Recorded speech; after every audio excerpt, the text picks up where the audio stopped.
Buongiorno e ben ritrovati con l'informazione flash di New Sicilia, principali titoli della mattina. Apriamo con una nuova tragedia sul lavoro in Sicilia. Un operaio ucraino di 35 anni è morto a Francofonte nel Siracusano mentre era impegnato nello scarico di pannelli fotovoltaici da un camion. Secondo una prima ricostruzione dei carabinieri, l'uomo sarebbe rimasto schiacciato da un pallet movimentato con un muletto. Trasportato all'ospedale di Lentini, è deceduto per le gravi ferite riportate. È aperto un fascicolo dalla procura di Siracusa.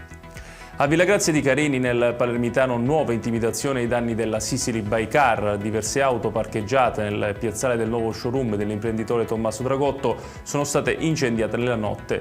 A marzo, contro un deposito della stessa azienda, a Palermo erano stati esplosi colpi di Kalashnikov. E lo stesso Dragotto, dopo aver visionato le immagini di videosorveglianza, ha parlato di 3 giovani che avrebbero scavalcato la recinzione, cosparso le auto di benzina e appiccato il fuoco. Non mi piego, ha dichiarato l'imprenditore, precisando di non aver avuto richieste estorsive e di essere sereno. Solidarietà e vicinanza a Dragotto sono state espresse dalle istituzioni locali.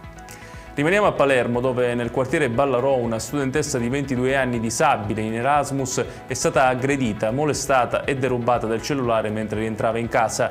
A soccorrerla è stato un passante che ha chiamato la polizia. Gli agenti hanno raccolto la denuncia e sarebbero già sulle tracce del responsabile. Chiudiamo a Messina, dove la Guardia di Finanza ha eseguito un sequestro preventivo da oltre 20.000 euro nei confronti di 2 persone e di un'associazione attiva nel settore della tutela delle persone con disabilità.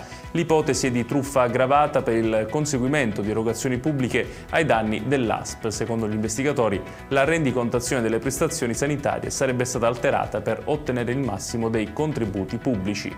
Ed è tutto per questa edizione. Tutti i dettagli su queste notizie li trovate come sempre sul nostro sito www.newsicilia.it. Grazie per averci seguito e buon proseguimento di giornata.